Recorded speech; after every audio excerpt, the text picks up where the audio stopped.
అందరికీ నమస్కారం. ఎలా ఉన్నారు అందరూ? Thank you so much each and every one. ఇరు రాష్ట్రాల ప్రజలకు అందరికీ పాదాభివందనం. నన్ను ఇక్కడి దాకా తీసుకొచ్చారు. మీ ఇంట్లో ఒకటిగా నన్ను చూశారు. ఇంతకన్నా నేను చెప్పుకోవడం అంటే ఏమీ లేదు. గెలవలేను అనుకున్న వాడిని గెలుపు దాకా తీసుకొచ్చి గెలిపించారు. అంతకన్నా నాకు ఇంకా వేరే అదృష్టంగా నేను ఏం ఫీల్ అవ్వట్లేదు. Thank you so much to each and every one. And బాధాకరమైన విషయం ఏంటి అంటే అందరూ చాలా మంది అడుగుతున్నారు. నేను దాని గురించి పెద్దగా అనుకోలేదు. ఆ బాధలో ఉండిపోయాను. చాలా బాధపడ్డాను. కారద్దాలు పగలగొట్టారు. బయటికి రా, నీ అంతా చూస్తా అన్నారు. నేను ఒక్కనే ఉన్నప్పుడు ఇష్టం వచ్చింది చేసుకోండి, నాకేం భయం లేదు, ఎవరికి భయపడాల్సిన అవసరం లేదు. కానీ మన ఇంట్లో కూడా ఒక అమ్మ ఉంటుంది, ఒక అక్క ఉంటుంది, ఒక చెల్లి ఉంటుంది, ఒక భార్య ఉంటుంది. వాళ్ళు మన పక్కన ఉన్నప్పుడు మనం ఎలా ప్రవర్తించాలి అనేది కూడా మనం కొంచెం ఆలోచిస్తే బాగుండు అని నా అభిప్రాయం. అద్దాలు పగలగొట్టినప్పుడు ఆ అద్దం పెంకులన్నీ వచ్చి మా అమ్మగారి మీద పడ్డాయి, టీవీ మీద పడ్డాయి. ఏమీ ఎవరికి కాలేదు కాబట్టి సరిపోయింది. అదే ఆ పెంకుల వల్ల ఏదైనా జరిగిందంటే, ఆ రాళ్ళ వల్ల తల పగిలి ఎవరికైనా ఏదైనా జరిగిందంటే నేను ఈరోజు ఎవరిని కోల్పోయేవానో నాకు తెలియదు. ఇలాంటివి ఇంకెప్పుడు ఎవరికి జరగకూడదు. ఇలాంటివి ఎప్పుడు ఎవరికి చేయకండి. మీకు కోపం ఉంటే తిట్టండి, పడతాను. కామెంట్ పెట్టండి, చూస్తాను. ఇంకా కోపం ఉంటే వీడియోలు తీసి పెట్టండి. ఎలాగో పెట్టారు, నా కుటుంబాన్ని మొత్తం బాధ పెట్టారు. నేను ఏది పట్టించుకోవట్లేదు. ఎందుకు అంటే నేను నమ్ముకుంటే నా హీరో, నా గురువు మాస్ మహారాజా రవితేజ గారు, ఆయన వచ్చి నాకు అవకాశం ఇచ్చిన రోజు నేను గెలిచాను. నేను బయటికి వచ్చిందే ఆ గెలుపులో వచ్చాను.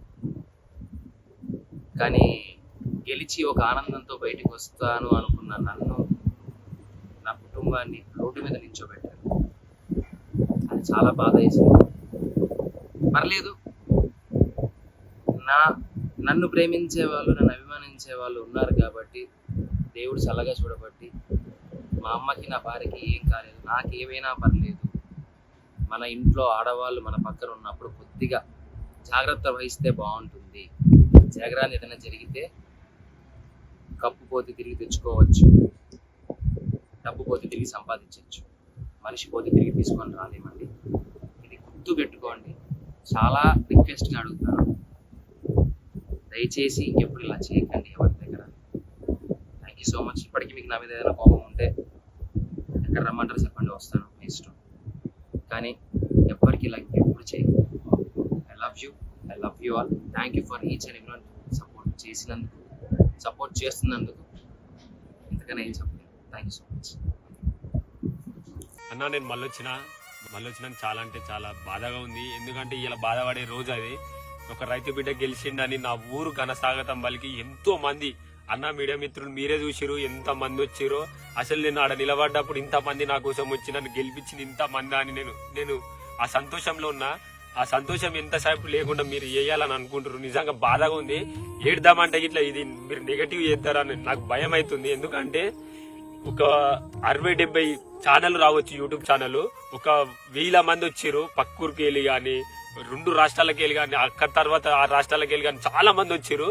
అంతమంది నా కోసం ఇంత రాత్రి వచ్చిరని ప్రతి ఒక్కరికి ఫోటో ఇచ్చిన. నాకు వీలైనంత మంది అందరికి నేను వీడియో ఇచ్చిన.